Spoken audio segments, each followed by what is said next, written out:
சீனிவாச பெருமாள் திருக்கோவிலில் திருக்கல்யாணம் மகோத்சவம் மிக சிறப்பாக நடைபெற்றது.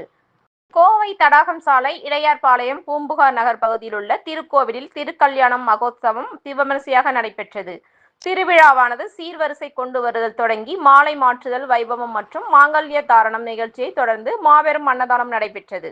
மேலும் இன்று மாலை வேளையில் ஸ்ரீ கற்பக சீனிவாச பெருமாள் ஸ்ரீதேவி பூதேவியுடன் திருவீதி உலா வருதல் நிகழ்ச்சி நடைபெற்றது. இவ்விழாவை திருக்கோவிலின் நிர்வாகிகள் மற்றும் பொதுமக்கள் அனைவரும் இணைந்து பிரம்மாண்டமாக விழாவை செய்திருந்தனர்.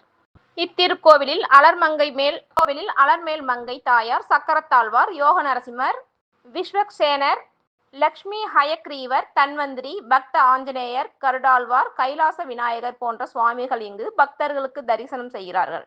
கோவிலில் திருக்கல்யாணம் மகோத்சவம் நிகழ்ச்சியில் கோவில் நிர்வாகிகள், பொதுமக்கள், பக்தர்கள் என ஏராளமானோர் கலந்து கொண்டனர்.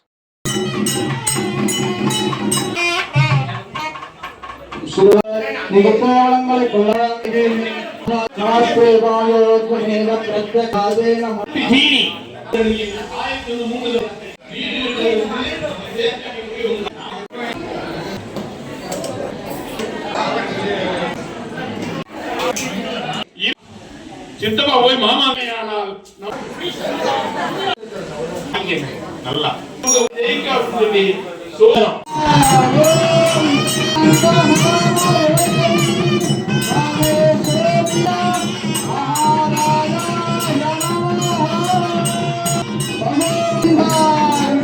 பூம்புகார் இடையர்பாளையத்தில் நடைபெற்று கொண்டிருக்கின்ற திருக்கல்யாணமானது இப்போ ஒரு நாள் பிப்ரவரி 10ஆம் தேதி கும்பாசானது. இது பூம்புகார் நகர் இடையர்பாளையத்துல கற்பக சீனிவாச பெருமாள் ஸ்ரீதேவி பூதேவி என்று பெயரிடப்பட்டு வடக்கு பார்த்த வாசலாக வடக்கு பார்த்த முச்சந்தில் அமர்ந்திருக்கின்ற பெருமாள் வீட்டிற்கு பெருமாள் மிக பிரமாதமாக இன்று திருக்கல்யாண வைபவம் நடந்தது.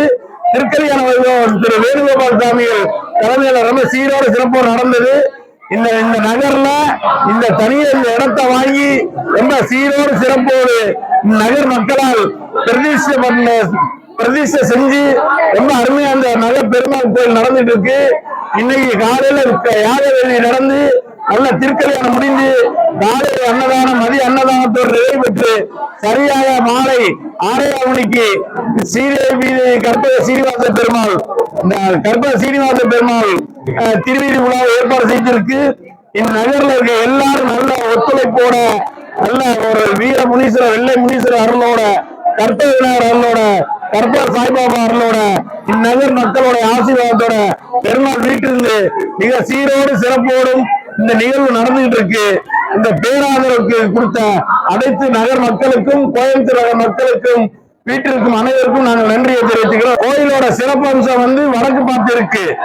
பெருமாள் கோயில்ல வடக்கு பார்த்து தான் சொக்கவாசல் இருக்கும். ஆனா இங்க வடக்கு பார்த்து பெருமாள் முச்சந்தில் அமைஞ்சிருக்கார். இந்த எல்லாரும் நம்ம உள்ள வந்தா வடக்கு பார்த்து சொர்க்கவாசல் வழியா வந்த மாதிரிதான் ஒரு ஐதீகம். வடக்கு பார்த்து சொர்க்கவாசல் வழியா நம்ம டெய்லி சாமி கும்பிட்டு போறோம். இந்த கோயிலோட மிகப்பெரிய சிறப்பு வடக்கு பார்த்த சொர்க்கவாசல்ல முச்சந்தில இந்த பெருமாள் அமைந்திருக்கார். மிக்க நன்றி, வணக்கம்.